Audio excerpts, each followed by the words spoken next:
같이 사도신경으로 신앙 고백하심으로 11월 18일 토요일 아침 예배를 하나님 앞에 드립니다. 나는 전능하신 아버지 하나님 천지의 창조주를 믿습니다. 나는 그의 유일하신 아들 우리 주 예수 그리스도를 믿습니다. 그는 성령으로 잉태되어 동정녀 마리아에게서 나시고 본디오 빌라도에게 고난을 받아 십자가에 못 박혀 죽으시고 장사된 지 사흘 만에 죽은 자 가운데서 다시 살아나셨으며 하늘에 오르시어 전능하신 아버지 하나님 우편에 앉아 계시다가 거기로부터 살아있는 자와 죽은 자를 심판하러 오십니다. 나는 성령을 믿으며 거룩한 공교회와 성도의 교제와 죄를 용서받는 것과 몸의 부활과 영생을 믿습니다. 아멘.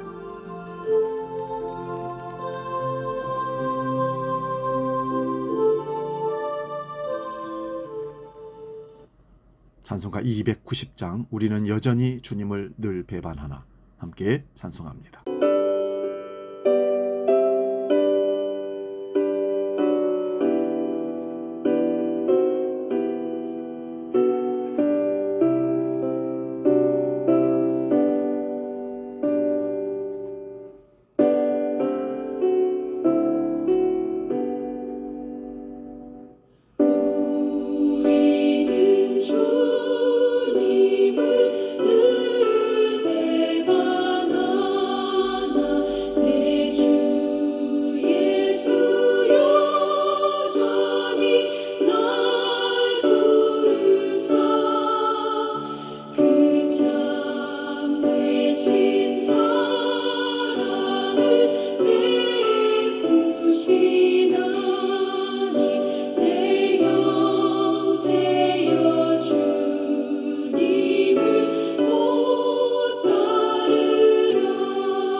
오늘 우리에게 주시는 하나님 말씀은 로마서 11장 29절에서 32절까지의 말씀입니다.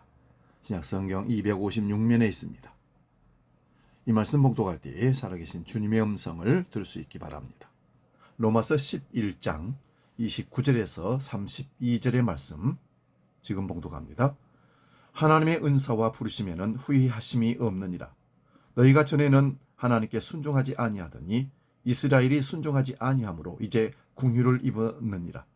이와 같이 이 사람들이 순종하지 아니하니 이는 너희에게 베푸시는 궁율로 이제 그들도 궁율을 얻게 하려 하심이니라. 하나님이 모든 사람을 순종하지 아니하는 가운데 가두어 두심은 모든 사람에게 궁율을 베풀려 하심이로다. 아멘. 오늘 봉독한 말씀으로 후회함 없는 부르심, 이런 제목으로 말씀의 은혜를 나눕니다. 모든 사람은 살면서 후회합니다. 지난 일을 돌아보며 괴로워합니다. 믿었던 사람이 약속을 저버릴 때 왜 저런 사람을 만났을까 하고 후회합니다. 인생은 크고 작은 후회의 연속입니다. 믿음의 자녀들도 마찬가지입니다. 근데 민수기 23장 19절을 보면 하나님은 사람이 아니시니 거짓말을 하지 아니하시고 인생이 아니시니 후회가 없으시도다. 어찌 그 말씀하신 바를 행하지 아니하시며 하신 말씀을 실행하지 아니시랴. 하나님은 거짓말 안 하시고 후회가 없으시고 말씀하신 바를 반드시 행하는 분임을 잊지 마시기 바랍니다. 그러므로 그 앞에서 거짓말하지 말고 후회 없는 삶을 사시고 반드시 행하시는 그분 옆에 정직히 행함으로 정직한 하나님 주신 축복을 누릴 수 있기를 바랍니다. 그러나 연약한 우리 인생을 바라보면 주님의 심정을 생각해 보면 후회하실 일이 엄청 많을 겁니다. 주님은 우리가 얼마나 실망스러우실까요? 믿음이 있노라 하면서도 여전히 교만하고 순종하지 않는 우리 행동에 얼마나 후회하실까요? 그러나 이는 인간적인 생각일 뿐입니다. 하나님의 생각은 인간의 생각과 다르기 때문에 결코 후회하심이 없다는 것입니다. 오늘 본문구 29절에 바울 사도는 하나님의 은사와 부르심에는 후회하심이 없느니라 단서를 달았습니다. 은사와 부르심에. 하나님의 은사 그리고 부르심, 이거는 하나님의 일을 하시기 위해서 행하시는 행위들입니다. 사람은 후회하고 실망하지만 하나님은 결코 후회하지 않는 분이십니다. 그러므로 나를 부르셔서 은사를 주시고 그 부르셔서 사명을 감당케 하실 때 나를 바라보고 내가 내 스스로에게 실망하면 안 됩니다. 부르시고 일을 사명을 맡기신 분이 하나님이시므로 하나님도 후회하지 않으시는데, 그래서 부르셔서 사명을 주셨는데 우리가 후회할 수가 없다는 말씀입니다. 어떤 상황에서도 우리를 부르신 데 대해서 하나님은 결코 후회하는 법이 없으십니다. 왜 하나님은 불순종하는 우리를 보고 후회하지 않으실까요? 이유는 단 하나입니다. 연약한 우리를 긍휼히 여기시기 때문입니다. 주님이 우리를 부르신 것은 무엇을 바라고 기대해서가 아닙니다. 오로지 긍휼하심으로 은총을 베풀기 위함이십니다. 인생의 연약함을 아는 주님이 우리를 측은히 여기시고 사랑으로 안아주셨습니다. 이것이 주님의 사랑입니다. 긍휼하심으로 주님은 사역을 하십니다. 소외당하고 죄인 취급받던 사람에게 자유를 주심으로 긍휼을 베풀었습니다. 주님의 십자가 사건은 연약한 인생에 베푸신 하나님의 가장 큰 긍휼이요 구원의 은총입니다. 우리가 주님께 구할 것은 우리를 불쌍히 여겨 주시옵소서라고 긍휼을 구하는 기도뿐입니다. 주님께서 우리 인생을 바라보실 때 유대인이나 이방인의 구별은 중요하지 않습니다. 잘난 자나 못난 자나 중요치 않습니다. 그저 나는 부족한 죄인입니다. 주님만이 우리의 주인이시고 인도자이십니다. 그런 고백만 있을 뿐입니다. 다투며 미워하고 불순종하는 우리도 주님 보시기에는 그저 불쌍히 여김 받을 대상일 뿐입니다.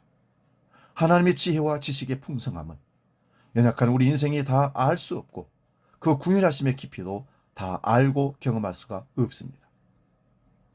바울은 부활의 주님을 만나고 나서 긍휼의 복음을 깨달았습니다. 유대교의 율법주의를 통해 구원받는 것이 아님을 깨달았습니다. 구원은 오직 예수 그리스도를 믿음으로 말미암아 의롭게 되는 것임을 깨달았던 것입니다. 바울은 자신의 의를 드러내므로 복음을 깨닫지 못하는 유대인들의 태도를 불순종으로 간주했습니다. 이러한 불순종은 곧 불신앙이 되고 말았습니다.